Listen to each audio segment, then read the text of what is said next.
Meanwhile, Ravan did something foolish. He sent a scout to seduce Sugriv from his loyalty to Ram. The Rakshasa Suka, by name, flew across the ocean and in disguise met Sugriv in secret. With every appearance of benevolent solicitude, he spoke to him thus: Ravan, the king of Lanka, has sent me because of his affection and regard for you. He sends you his fraternal greetings. You are a king, and so is he.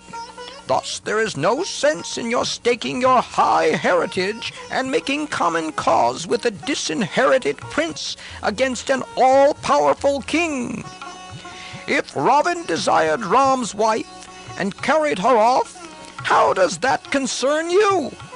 What do you lose by it? Consider this thoroughly and choose your course with discretion.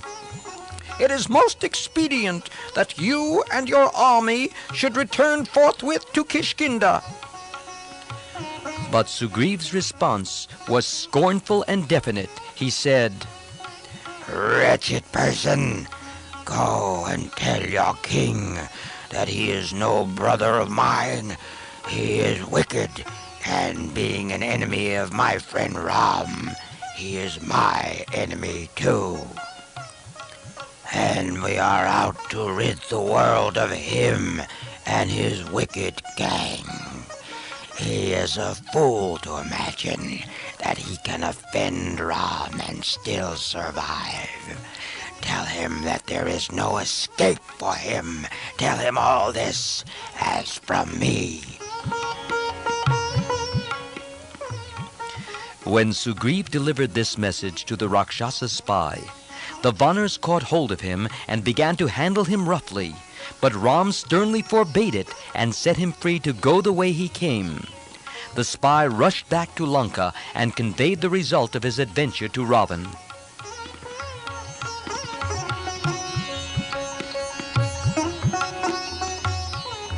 As soon as Vibhishan's devotion was accepted by Ram, Lakshman and Sugriv crowned Vibhishan king of Lanka and performed the bathing ceremony with seawater. Vibhishan pledged unbreakable friendship to Ram, and Ram in turn gave his word that he would not return to Ayodhya without slaying Ravan. Then Sugriv, Vibhishan, and Lakshman deliberated on how to cross the sea. They thought it best to begin with a prayer to the ocean god and submitted their opinion to Ram. Ram accepted their counsel, and spreading darva grass on the seashore and laying himself on it, began a fast. He then petitioned for a passage across to the king of the sea.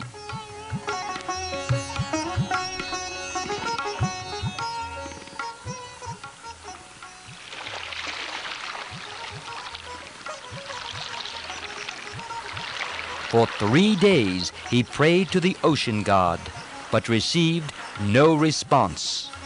Then Ram, his eyes glowing with anger at the sea god's arrogance, turned to Lakshman and said, Persons who are low-minded mistake courtesy and gentleness for weakness.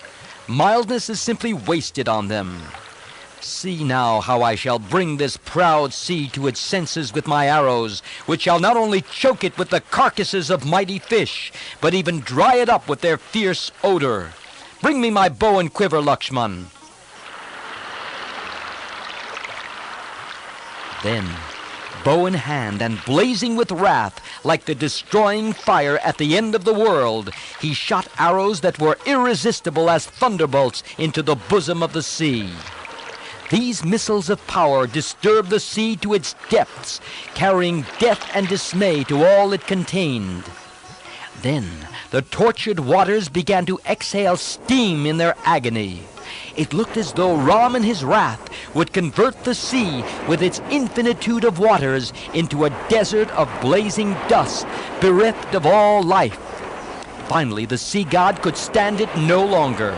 Shining like the rising sun behind Mount Meru, he appeared and stood before Ram, his hands folded, and said, My lord Ramachandra, I am subject to the laws of nature, like the earth, air, space, light, and all the constituents of the universe. How can I depart from my nature, which is to be vast, deep, and wavy, and impassable? But I can do this.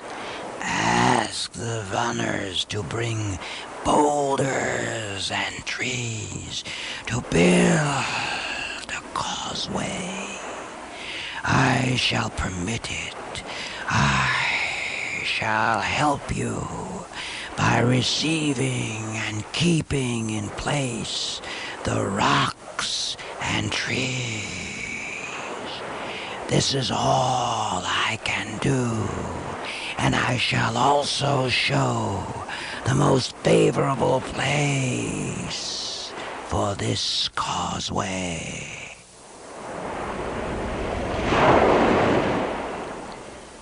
There is Nal, son of Viswakarma, with you. He has the ability to build this path. May victory be yours.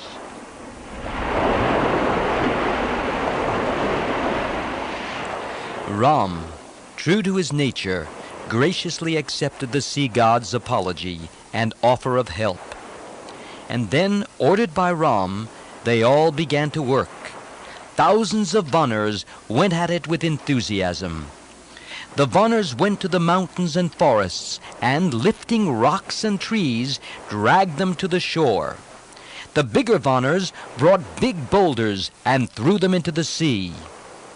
As they fell down, the water splashed up sky high. Nal stood and supervised their labors. The leaders in charge of companies kept them active. On top of the rocks and trees, when the base was firm, a dressing of grass and little pieces of wood was given to produce a level surface.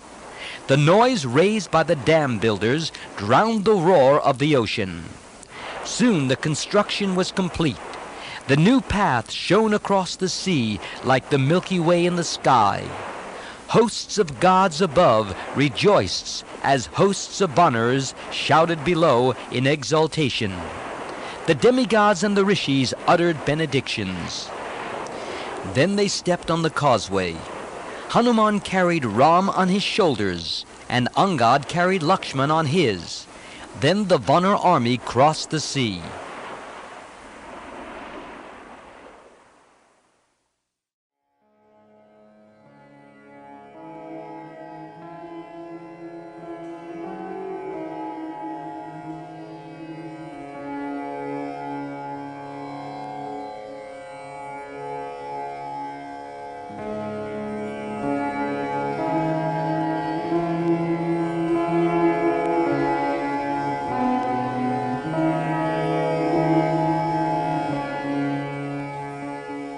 Meanwhile, in Lanka, seeing the host arriving, Malyavan, Ravan's aged grandfather, tried his best to impress on Ravan the error of his ways. He said, "Your time of good fortune is over.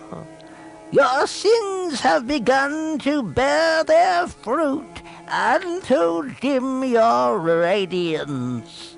You can no longer trust the boons you have obtained from the gods. Make peace with your enemies. Look at the army that has arrived, the terrible host of Vaners and bears. Look at that wonderful causeway so quickly built. It seems to me that this Ram is Vishnu himself and has come in human form. Ravan had no patience with such talk and said, Your words are like wormwood in my ear. It looks as though you too have joined my enemies. Are not human beings well known to be weaklings? Why are you afraid of this wretched man, driven into the forest by his father? And he relies on the support of monkeys and bears. And you are afraid of him? Really, I am ashamed of you. Or could it be that you cannot bear to see me happy? Why do you talk like this to me? I cannot bend before Ram. If it is wrong policy or wrong ethics, I cannot help it.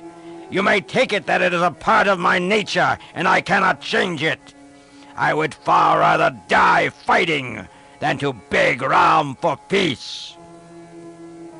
Malyavan replied, Consider well and do what you think best. and he returned home, uttering the usual benedictory words. Victory to the king! Victory to Ravan, my grandson!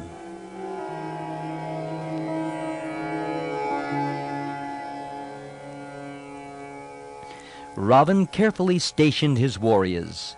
He posted Prahasta at the eastern entrance, Mahaparsva and Mahodar at the southern entrance, and Indrajit, his illustrious son, accomplished in the arts of secret magic, at the western entrance, while he himself guarded the northern entrance. Virupaksha the mighty was appointed commander of the army within the city. Having ordered the disposition of his forces and chief warriors, he felt assured of victory. He listened to no one and foolishly believed himself unconquerable.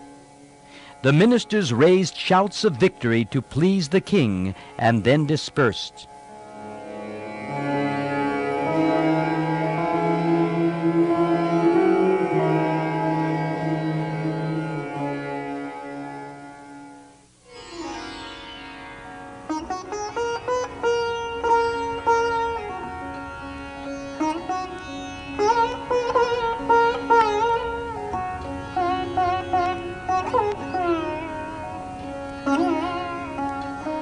Ram, Sugriv, Vibhishan, and others held a council of war.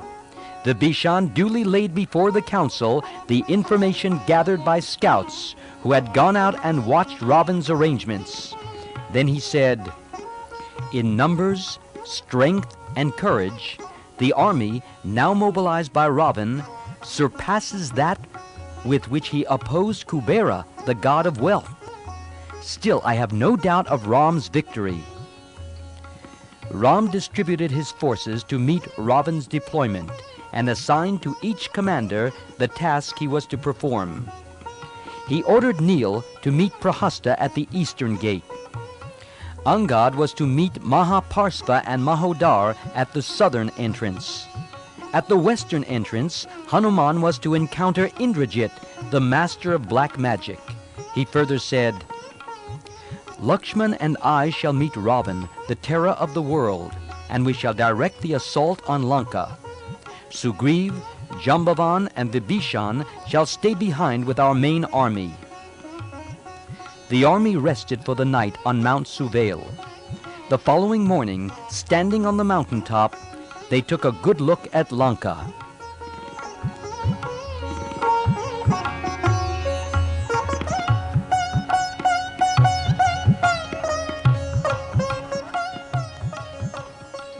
The beautiful city on the summit of Trikut seemed as if suspended from the sky.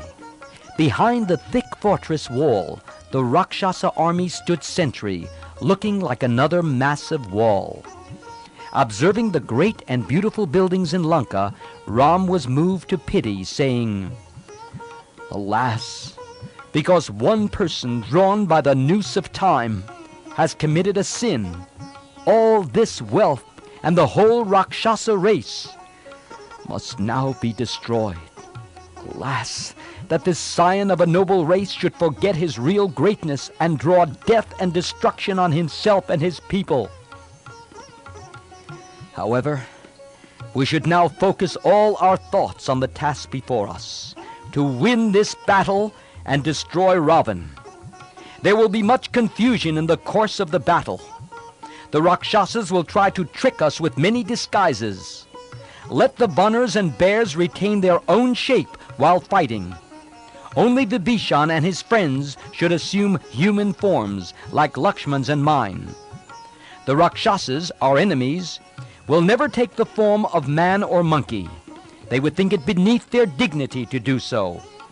If we stand together, maintaining order, we can know who is who, and slay our enemies and help our friends.